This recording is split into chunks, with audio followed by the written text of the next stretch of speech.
you very much, Eric. Our next speaker, his name's Matt Geiger, and I'm a little hesitant to invite him to our conferences because everybody says, Colin, you're so young, and look what you're doing, and Matt's like 2 years younger than me and richer than me. And Matt is the owner of MJG Fund, Capital Fund, which is a resource fund.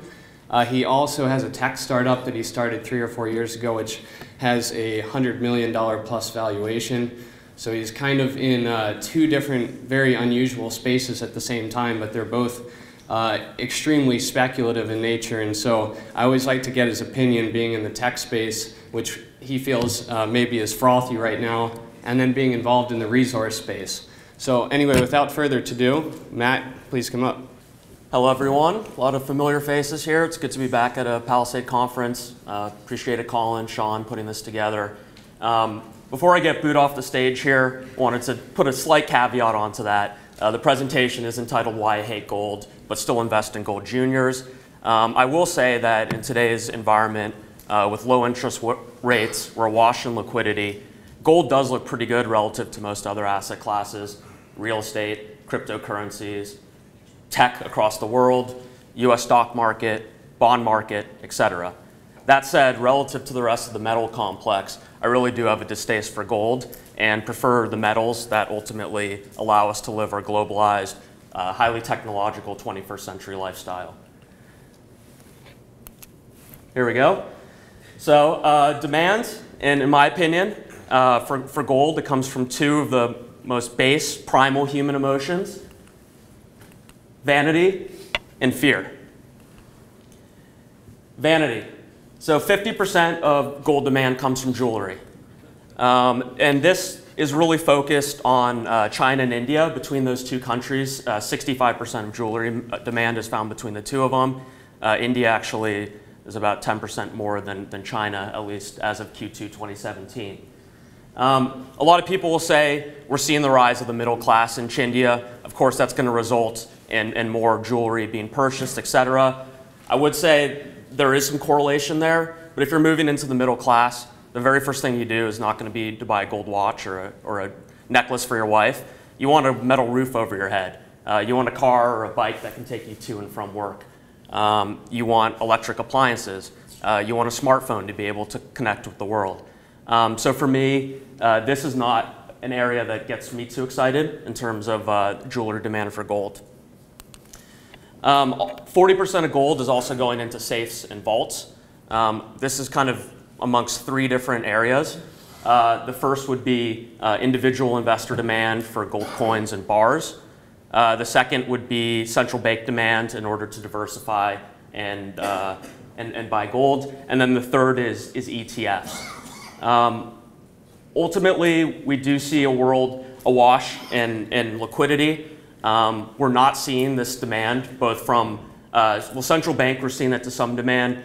ETF is picking up.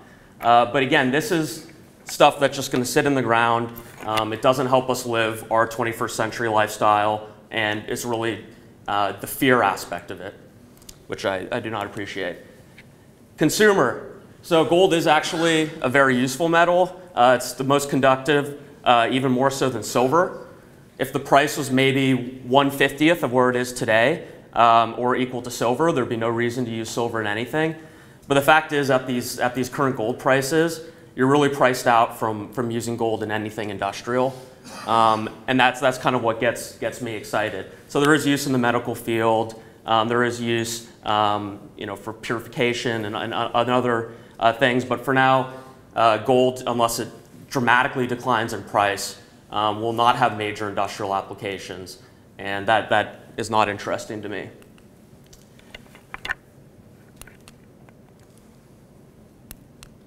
Here we go. So I will say, there's 2 negatives right there. I don't like the fact that the vast majority of gold demand stems from both vanity and fear, which is the investment side of things. And then I also don't like the standpoint that gold is not used for positive, global growth and kind of this 21st century lifestyle we're seeing. There's another aspect of gold that doesn't get me excited here. And this is a really interesting chart. So this is all metal exploration expenditures globally in terms of so far this year. And you'll see that 51% of all exploration expenditures is going towards gold, more so than all other metals combined. This is pretty interesting here. That means a lot of money and, of course, brain power is going towards finding this metal, which to me doesn't help us live the way that we do. And it's pretty surprising. Again, all other metals combined, everything else that's used from an industrial capacity is dwarfed exclusively by gold. You'll also see, I was recently chatting with John Kaiser. He covers a universe of about 2,000 juniors. He says that 1,000 of those juniors are focused specifically on gold, and then an additional 300 to 400 have gold as one of their target metals. And so this is a really sought after space. That said, when you look at the actual value, and this is, I apologize for this being a little bit outdated, you see the total value of all metals pulled out of the ground in 2015 was about $715 billion. Now, gold, as you can see here, was the second most valuable, or the largest industry, except for iron ore, at about $110 billion there. But as you can see, that's only 15% of the total value. So we're basically spending 51% of our resources, 51% of our brain power as an industry chasing after something that really only provides 15% of the value of the whole metal complex. To me, this seems to be a misallocation of resources, both from a business and a societal perspective. Considering that gold, again, doesn't provide much to society at the moment, except for reassurance in the face of collapse and calamity, and of course the vanity aspect that I discussed. So I've covered a few of the reasons here why I'm not a fan of the actual physical metal. That said, there is some nuance to this talk, and gold still comprises about 20% of our portfolio. Again, so we don't invest in physical metals, we invest in juniors. And about 20% of our weighted portfolio is exposed to gold. And the reason for that is opportunity. So, one of the axioms and the beliefs that I have is the larger the universe, the more opportunity there is to find value there. And there are a few anecdotes. I mean, Warren Buffett famously said that if he was still able to invest in small cap stocks, he'd be able to make 50% returns on an annual basis. Why can't he do that anymore? Well, he's been priced out. He's been so successful that it no longer makes sense for him to put money into smaller cap stocks. He has to focus on a smaller universe. A lot of these other stocks are more well followed and covered, and there's just not quite the opportunity there. Additionally, another anecdote here, if any of you guys read Joel Greenblatt's book, The Little Blue Book That Beat the Market, he has a magic formula, he calls it, and it basically just is a 50-50 weighting between, you look at enterprise yield of companies and then also return on invested capital and do a 50-50 blend there. And if you apply that formula to just the mega caps and the large caps, you do see outperformance. But if you apply that to the entire universe over time, or sorry, to all equities going down to small and micro caps, you'll massively outperform. And so again, one of the reasons I'm attracted to gold is that there are 1,000, 1,200 juniors out there. And if you pick through them on a bottom-up basis, you can find value and pretty exciting opportunities. So some of the opportunities I like on an absolute basis, these are Ben Graham-esque opportunities. And a key metric here that you can look at is net working cap relative to fully diluted market cap. One of the very best investments we made was Almadex Minerals. We put money into that company in Q4 2015 when it was literally trading at the value of its cash, marketable securities, and it had $2 million in bullion. It's like an $8 million market cap. Great management team behind it, but obviously absolutely no love. That was at the very depths of the bear market that we've just experienced.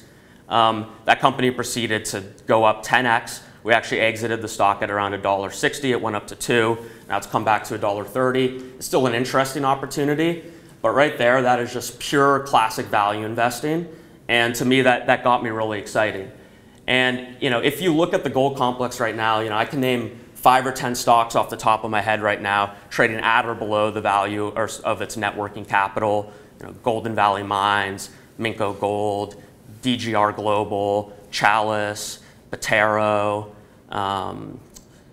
Elise Development Corp. There are quite a few out there. And I challenge any of you guys, I'd appreciate it actually, if you can find a silver, a uranium, a nickel story that's trading at or below the value of its working capital, I will give you $100, and it'll probably be in my portfolio next week as well. And so, because this universe is so large, there are diamonds in the rough that are overlooked, and that's something that attracts me to the space. Additionally, relative value. So I am a fan of the junior royalty companies. Generally, and these are all rough numbers, it depends on the market environment, you'll see the big boys, the Francos, Wheaton Precious Metals, Royal Gold, Sandstorms, generally trading at a 20 to 24x multiple price to cash flow. And there's a very interesting arbitrage opportunity with some of these smaller royalty companies that will trade, you know, between 6 to 10x. I actually think this is perverse, and I haven't heard many people talk about this, but for people that do know the junior royalty space, there's greater opportunity to grow there. If you're a Franco or one of the really big boys, you're priced out of a lot of deals that could have very high IRRs, but won't move the needle to you because you already have market caps in the billions of dollars. So it's much easier to grow and really create value as a smaller junior royalty company. And generally, if you follow the stock market, even if you just look at price to earnings, what companies get the higher multiples? Is it the safer, more established ones, or is it the ones with higher opportunity for growth? It's generally the ones with the higher opportunity for growth. So I think you could justify for some of these smaller companies, as long as they're well managed, and that's obviously a key caveat across the space, that the multiple should be equal or maybe even larger than some of the bigger guys, just by virtue that they have opportunities to take advantage of that the bigger guys are priced out of.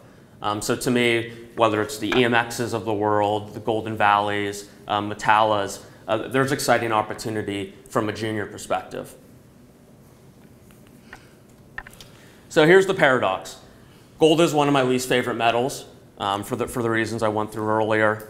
Again, we're investors in juniors and equities and not the underlying metals. But so as a bottom-up investor, I am attracted to value on a company-specific level. Because of the sheer quantity of gold juniors out there, I'm a big believer in Pareto's law. Generally, the top 20% will create 80% of the value. And if you superimpose that on each other, top 4% will produce 64% of the value in any industry. So generally, as an investor, I think it's smart to try to look at 20 opportunities for every one that you end up picking and putting into your portfolio. You can hardly even find 20 uranium companies out there at current, whereas gold, you could build an entire portfolio by looking over all 1,000 juniors and pick the top 40 to 50 if you see opportunity there. And so this is why, even though I don't like the underlying metal, there are some companies out there that are so compelling on a bottom-up basis that we do have gold at around 18% of our overall portfolio. So I spent time bashing gold here to some degree, but I did want to talk about some of the metals that get me excited as an investor. Basically, I try to capitalize on these macro trends and focus on those areas and then look from a bottom-up perspective once I've kind of isolated the certain universes. So there's 4 trends that get me really excited. First is power generation without CO2. So you're seeing this across the world, almost as a political necessity, and especially in places like China. Big believer in nuclear, solar, photovoltaic, wind turbines, and all the associated storage that will come with that. Higher value diets as the world becomes wealthier and freer, and I'm still of the belief that we're seeing that on a global basis, even though there's been spotty over the past 10 years. People move to higher value foodstuffs, more protein, which obviously, as you guys know, there's about 10x, you have to put 10x the amount of calories into your steak, into your pork, in order to actually get that. So there's a lot of waste that goes along with that. So that's another theme that gets me excited. A third here is the EV revolution and really the death of the internal combustion engine and drivers going forward here in terms of batteries and such. And then explosion of the Internet of Things. And this is the concept that basically everything out there is going to have a computer going forward here, a mini computer inside. That's relevant because there's circuit boards, displays, you need transistors for connectivity, you need batteries in order to power. And so this all results in the 21st century metals that get me excited as an investor. So silver is definitely up there at the top of the list.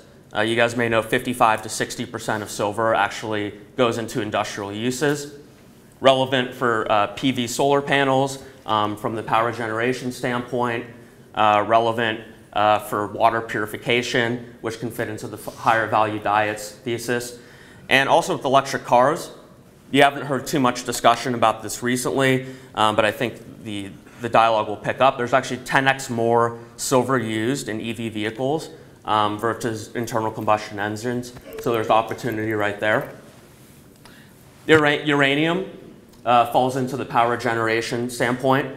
That's obviously a very long-term play, but I am a big believer in nuclear power going forward. That's obviously one of the most contrarian spaces of the resource market right now.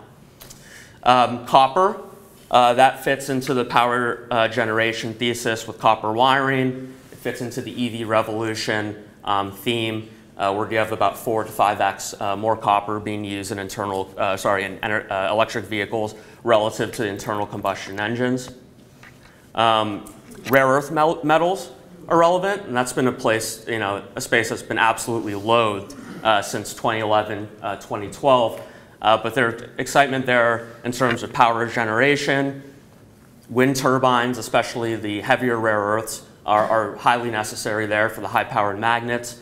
It's important for the EV revolution as well. While Tesla does not use high-power magnets in their engines, a lot of these other electric vehicle manufacturers are building that in. There's talks that Tesla might actually do that as well. And then the explosion of the Internet of Things. You have rare earths going into displays, into the circuit boards, into batteries, basically across the board. So there's opportunity there. And then this wouldn't technically qualify as a metal, more of a material, but the phosphates of the world and any sort of potassium that has low salinity is going to be really exciting here in the upcoming years. This is another area that's been absolutely beaten down in the market, but there's contrarian opportunity there similar to the uranium space, in my opinion. All right, so here's our portfolio at current. A couple points. Again, these are all equities. We don't own any physical metals. So obviously, we get to take advantage of the leverage on the upside, but it's a double-edged sword, of course, on the downside too. Gold, you can see, is about 18% on a weighted basis. Currently, I really need to up both our uranium and phosphate exposure. Nickel is a metal that I'm really, really bullish on. Both nickel and manganese. I struggled whether I should include those in the industrial metal or the energy metals section. I do think of them as energy metals personally, but right now about 85 to 90% of manganese is put into steel as an alloying agent. About 65% of nickel is still used as an alloying agent. However, I think in the next 4 to 5 years, we'll see the majority of nickel start being used in batteries and some of these higher value applications. So I'll probably bump that up into the energy metal section. Yeah, I do think there's a lot of opportunity here amongst the metals with industrial use. And of course, that's just a bias of mine as an investor. But I have extreme conviction over these next decades that if you're in the middle of these industries that allow us to live our globalized, highly technological, 21st century style of life, these are the metals to be involved with. And again, gold fits into the portfolio not because I get too excited about the underlying metal, but because the universe is so large, there are these bottom-up opportunities that we've taken advantage of. Any questions? Yep. What do you see on the scandium metal applications and just the overall market for pricing? Yeah, so I mean that's a that's a very controversial metal. You hear a lot of respected analysts out there calling it scamium and completely steering clear. That said, Friedland is a big bull of the metal, and I would not recommend anybody ever betting against Friedland. We own Scandium International, which is kind of our only pure play scandium holding there. The ex-CEO of Rio Tinto recently participated in the last placement. So there are some pretty high quality people out there. Scandium demand, scandium's used in solid oxide fuel cells. I'm actually not as excited about that going forward. That is an energy application. The real excitement with scandium is it's used as an alloying agent with aluminum, and it can be used to make metals lighter, stronger, and much easier to manufacture. So scandium is an expensive metal, so part of the important thing for the industry to do is to be able to produce at a cost where you can basically economically dope aluminum metals and give it those extra attributes without totally throwing off the price. So I'm a fan. We also get, I mean, if you don't want to do a pure play bet like Scandium International, you can also get exposure by buying some of these nickel cobalt laterite plays that have scandium as a byproduct. So I know Clean Tech is looking at that and producing scandium as a byproduct. We own Ardea Resources, who have never focused on scandium, but just recently they're going to start incorporating that into their mine plan and into their economics. Yep, that's a good question. I mean, these are very long-term trends, and as we know, the junior resource space is extremely cyclical. I'm of the opinion that things actually are pretty damn cheap right here in terms of across the resource space, whether you're looking at the precious metals, the base metals, the battery metals. You know, we went through a really painful culling period between 2011 right through the end of 2015. I think the bottom was reached in January 2016. I think we're about a year and a half into a bull market. The fact that it hasn't been straight up, obviously a lot of precious metal investors made a lot of money from Jan 2016 up through late summer of that year. Things have pulled back to some degree, but to a degree that makes me believe it's consolidation versus another leg down in the bear market. So, you know, my opinion is you want to play these themes, but not when everybody else is thinking about it. And to me, if you look at the front pages, nobody's talking about these themes, even though they are very real. The way we're going to play this is we're basically 100% exposed to juniors right now with about 20 to 25 different holdings. I think this cycle is, you know, based off of how we've seen it come off the bottom, is going to be maybe equal in length to what we saw with the bear market. So it's kind of a 3 to 5 year time horizon. So I think now is the time to get aggressive. Our plan is to be about 100% exposed to juniors through mid-2018. Then in a linear fashion, we're going to take about 60% of our chips off the table by mid-2019. Let the remaining 40% of the portfolio that remains in metals ride for the rest of the bull market, forever long that lasts. And then put the remaining 60% into resource investments that fit our thesis, but aren't necessarily correlated to the mining cycle. So that could be forestry, agriculture, water rights, dairy, aquaculture, et cetera. How would you, Matt, one more question. How would you? I mean, I think it's all on an individual basis. So if you want to talk about cobalt specifically, there's really 4 different ways to play it. You could go to the DRC for the tier 1 deposits. You could go for Canada for the brownfield, past producing mines. You can go for these optionality plays, you know, the large nickel laterite deposits that may not be in the money right now, but certainly would at $60 cobalt and higher nickel prices. You can also own the physical metal yourself. So we're a smaller fund, so I'm not priced out of anything yet. That'll be a good problem to have further down the line. But yeah, we're acting pretty aggressively, but it depends on the metals and the certain industries. Yeah, so platinum's a tough one. I mean, on a relative standpoint, compared to gold, it actually does look pretty attractive right now. But we're steering clear of that space. I think the demand picture is hazy at best. It really depends on electric vehicle adoption. But there's a pretty phenomenal chart. I'm sure half of this room has seen it already, but it's put out by UBS recently, assuming pretty, you know, somewhat conservative adoption rates. And we could lose over the next year potentially 50% of platinum and palladium demand. As you guys know, about 90% of platinum and palladium goes into catalytic converters, which are put in internal combustion engines to reduce pollution and reduce the emissions that come out of the car.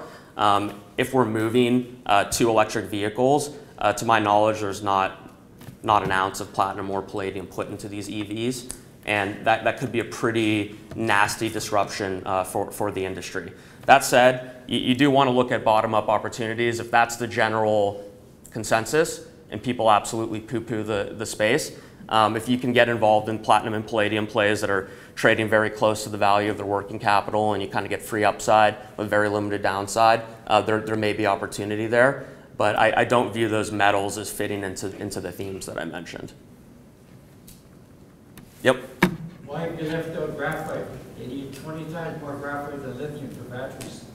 Yeah, graphite's a tough one. I also didn't discuss lithium for a couple reasons. The main concept is I just don't think there's as much opportunity there. Graphite companies are a dime a dozen right now, as is the lithium space. As you guys know, for lithium, I think there's 50 different North American juniors listed and close to 70 in Australia. So it's really a rush into the space. I also view graphite as potentially more of an industrial play. It's not clear to me whether the graphite being put into electric vehicles will be natural or synthetic. That to me is still being decided. I think the industry is still grappling with that right now. So yes, there are individual graphite opportunities. I know there are some stocks doing quite well right now, like SRG Graphite, for instance. But that's a space that don't have quite the conviction in, and I think you can get the same exposure and upside with the cobalts and the nickels of the world. How does someone bet on you? Well, to me, I'm trying to take the long view here. All investors that put money into the partnership have a 10-year lockup, so obviously it's tougher to raise funds. But starting young, and I own 30% of the partnership myself, I'm focused purely on returns right now and really performance and building relationships, going out and meeting the right people, meeting the right management teams where decade after decade I can continue to put money to work right now. So the fund is open-ended. We are taking investments, but for me, I'm not here to try to promote and get new investors. It's more to find opportunities and build relationships for the longer term. Any questions? Any more? We're good to go? Thanks, guys.